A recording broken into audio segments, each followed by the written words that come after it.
नमस्कार दोस्तों, मैं प्रिंस अनजान द ट्रू रिपोर्टर में आपका स्वागत करता हूं। दोस्तों, ये मैप है एशिया का और एशिया के इस भाग को कहा जाता है सेंट्रल एशिया। सेंट्रल एशिया में 5 कंट्री आते हैं। ये देश हैं कजाकिस्तान, किर्गिस्तान, तजाकिस्तान, तुर्कमेनिस्तान और उज़्बेकिस्तान। कभी कभी अफ़गानिस्तान को भी सेंट्रल एशियन कंट्री मान लिया जाता है, किंतु वर्तमान में अफ़गानिस्तान सार्क का मेंबर है और इसे दक्षिण एशियाई देश ही माना जाता है। सेंट्रल एशियाई देशों की कई विशेषताएं हैं। सबसे पहले तो सेंट्रल एशिया के जितने भी कंट्री है वो सभी लैंड लॉक्ड हैं। इस मैप को देखोगे तो ये मैप है सेंट्रल एशियन कंट्री का और सेंट्रल एशियन कंट्री पूरी तरह से लैंड लॉक्ड है। अगर इसकी उत्तर में देखोगे तो इधर रसिया हो जाता है, दक्षिण में अफ़गानिस्तान और ईरान है, पश्चिम में कैस्पियन सागर है और पूर्व में चीन तथा मंगोलिया है। सेंट्रल एशियन कंट्री की एक और महत्वपूर्ण विशेषता ये है कि सेंट्रल एशिया के जितने भी कंट्री है वो यूएसएसआर का मेंबर रह चुका है। सोवियत यूनियन का जब 1991 में विघटन हुआ था, उसके बाद जो सेंट्रल एशियन कंट्री है वो खुद को संप्रभु कहलाया था।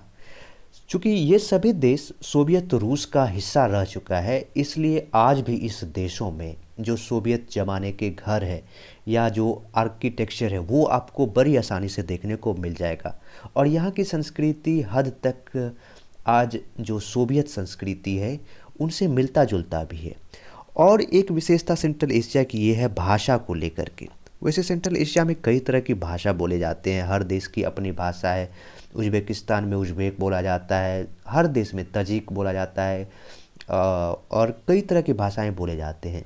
लेकिन इन भाषाओं के साथ एक कॉमन भाषा जो है रशियन लैंग्वेज, वो प्रायः सेंट्रल एशिया के सभी देशों में बोले जाते हैं और वहाँ के लोग समझते भी हैं। खास करके जो बुजुर्ग आबादी है जो सोवियत ज़माने में रह चुके हैं, 1991 से पहले के जो लोग हैं वो आसानी से रशियन लैंग्वेज को समझते हैं और बोलते भी हैं।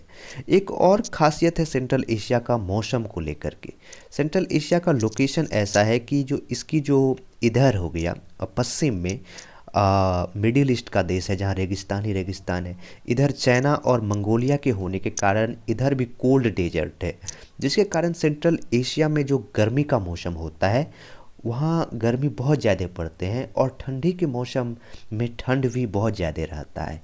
आमू दरिया सेंट्रल एशिया का प्रमुख और सबसे बड़ा नदी है जो कि पामीर माउंटेन रेंज से निकलती है और अराल सागर में जाकर के ख़त्म होता है। आमू दरिया रिवर जो है वो पहले अफ़गानिस्तान में बहती है, फिर सेंट्रल एशियन कंट्री में पहुंचता है और अराल सागर में पहुंचकर ख़त्म हो जाता है। अराल सागर को अगर देखोगे तो इस मैप में ये है अराल सागर और अराल सागर के पानी का इतना उपयोग हुआ है कि आज ये सूखने की कगार पर आ चुके हैं।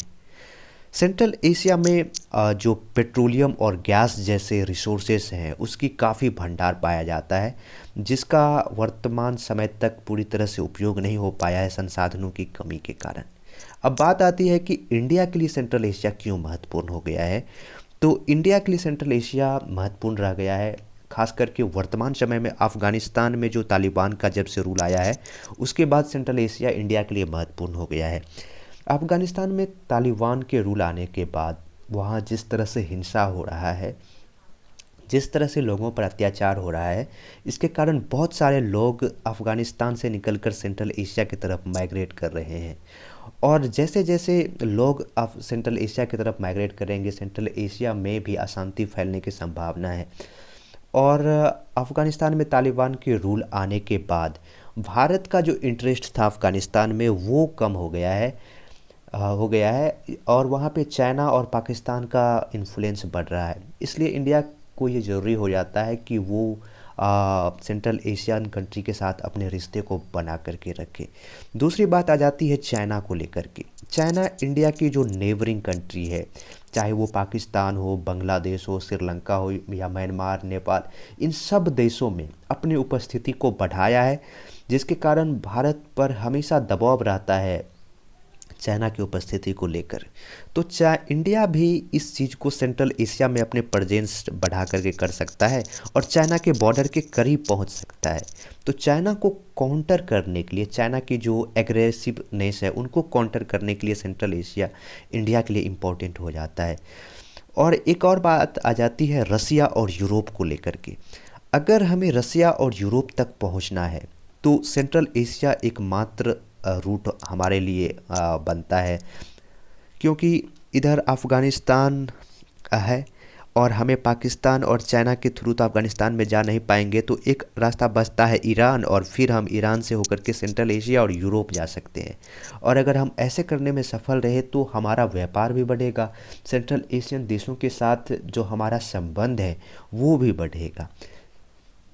तीसरी बात आती है रिसोर्सेज और मार्केट को लेकर के। सेंट्रल एशिया में आज के समय में पेट्रोलियम और प्राकृतिक गैस की भरपूर है, जो हमारे अर्थव्यवस्था को चलाने में और हमारी जो ऊर्जा डिमांड है उनको पूरा करने में मदद हो सकता है।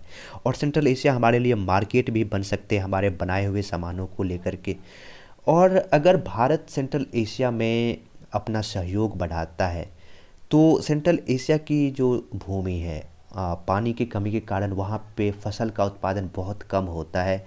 और इंडिया अगर टेक्नोलॉजी के क्षेत्र में सेंट्रल एशिया में इन्वेस्ट करते हैं तो ऐसे फसल उगाया जा सकता है जिनमें पानी की कम मात्रा की आवश्यकता हो, जैसे दलहन और तिलहन जैसे फसलें।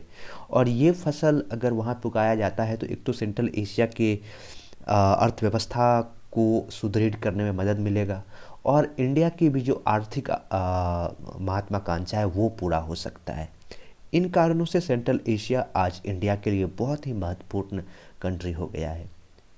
इस वीडियो में इतना ही। Thank you.